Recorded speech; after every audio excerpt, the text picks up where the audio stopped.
They broke me in a conference room that smelled of stale coffee and intellectual cowardice.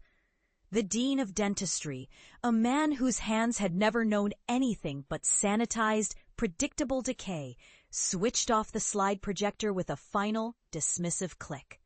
On the screen, the image vanished, a post-mortem bite mark on a John Doe, so impossibly deep with a lateral grinding pattern no human jaw could ever produce.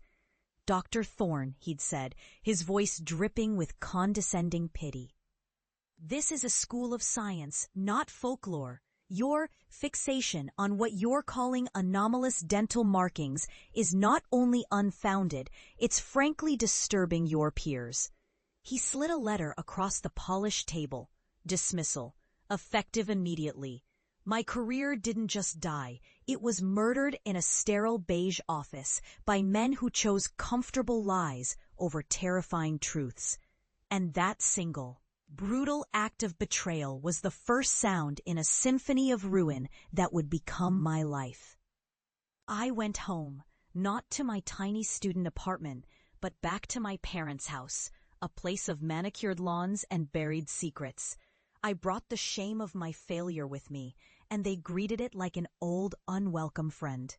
When I tried to explain, to show them my files, the missing persons reports from across the country, each one last seen near a location that later yielded a body with those same impossible teeth marks, they recoiled. Tooth lore? My father scoffed, his face a mask of disappointment. He was an engineer, a man of right angles and solid foundations. My world of gnashing, impossible things was an insult to his reality. Elara, you are throwing your life away on ghost stories. You're a disgrace. My brother Mark was worse. He'd corner me in the hallway, his voice a low, venomous whisper. They're laughing at you, you know. The whole town. The Thorne girl who lost her mind over vampire teeth. Dad can't even go to the club without someone asking about his crazy daughter. Their words were the second set of bites, chewing away at what little sanity I had left. So I left. I took my severance, my files, and the burning, obsessive need to be right, and I disappeared into the shadows of the world they refused to see. My new home became a cramped third-floor walk-up that smelled of dust and formaldehyde.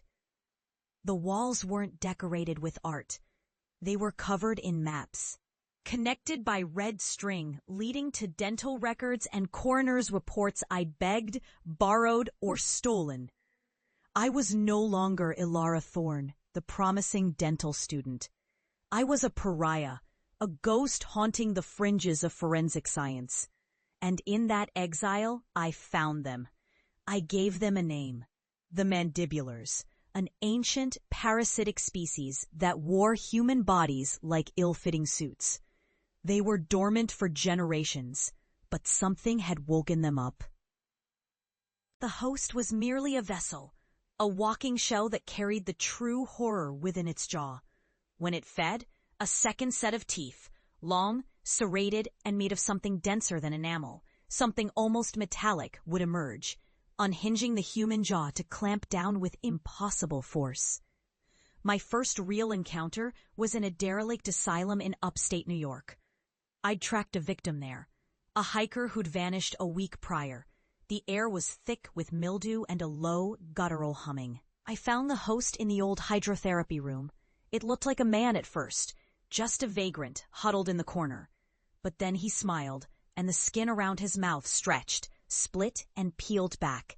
His human teeth were still there, but behind them, glistening with a black, oily saliva, was the other set, a needle-thin interlocking lattice of predatory bone. It lunged. I didn't scream. The years of ridicule had burned the fear out of me, replacing it with a cold, clinical fury. I had my field kit, a collection of tools no dental school would ever sanction. I slammed a custom-forged magnesium flare into its gaping maw. The parasite shrieked, a sound like grinding stone and tearing metal, and recoiled from the intense light and heat. In that moment of its agony, I saw everything. The way its musculature coiled, the way the host's eyes were vacant, lifeless windows, I got my proof. A high-resolution recording, thermal images, and a plaster cast of a bite mark left on a lead pipe it had snapped in two. This was it, my dark triumph. My field of paranormal dental forensics was born not in a lab, but in the terrifying dark, validated by a monster's scream. Years passed. The world started to whisper my name. Not Elara Thorne, the disgrace, but Dr. Thorne, the consultant. The one you called when the bite marks didn't make sense. When a body was found with its bones crushed in a way that defied physics. I wasn't celebrated. I was a necessary evil, a harbinger of a truth too terrible for headlines. The mockery had stopped, replaced by a fearful silence. Then, the call I always knew would come. It was Mark. His voice was frayed, thin with a terror he couldn't name. "Elara, it's Dad. Something's wrong. He isn't sleeping. And the way he looks at us, his jaw, it keeps clicking." I returned home. The house was the same, but the air was colder, heavier. My mother met me at the door, her face a roadmap of sleepless nights. She looked at me, at the hard lines around my eyes, at the black pelican case I carried in my hand, and for the first time, she looked at me not with disappointment, but with raw, primal fear. They were in the living room.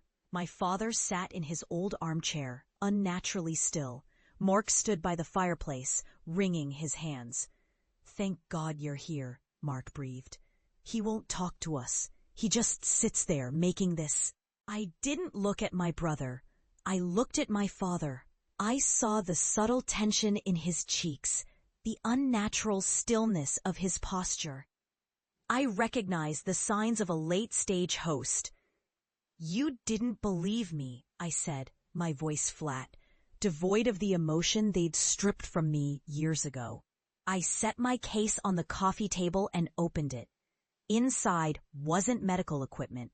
It was a collection of polished steel instruments of my own design, a high-frequency emitter, and several vials of a concentrated coagulant I developed. "Elara, please," my mother whispered, tears welling in her eyes. "Help him." "You called my work tooth lore," I said, my gaze never leaving my father. "You said I was a disgrace for trying to warn you. You didn't want a warning. You wanted comfort. Well, the comfort is gone." As if on cue, my father's head snapped towards me. His eyes were milky, vacant. A low, wet, clicking sound started in his throat. "Dad," Mark stammered, taking a step forward. "Get back," I commanded, my voice like a whip crack. And then it happened. My father, the man who'd called my life's work a fairy tale, opened his mouth, and kept opening it. There was a sound of wet tearing, of cartilage and ligament giving way, as his jaw dislocated with a sickening pop. My mother screamed, a raw, piercing sound of absolute horror. Mark froze, his face white. From within the cavern of our father's mouth, the thing in the chair was no longer my father. It was a specimen. My family's disbelief hadn't protected them. It had just left them unarmed. They had mocked my obsession, but my obsession was the only thing now standing between them and the teeth. They finally saw the teeth. And in the terrible, ringing silence that followed, they finally heard me.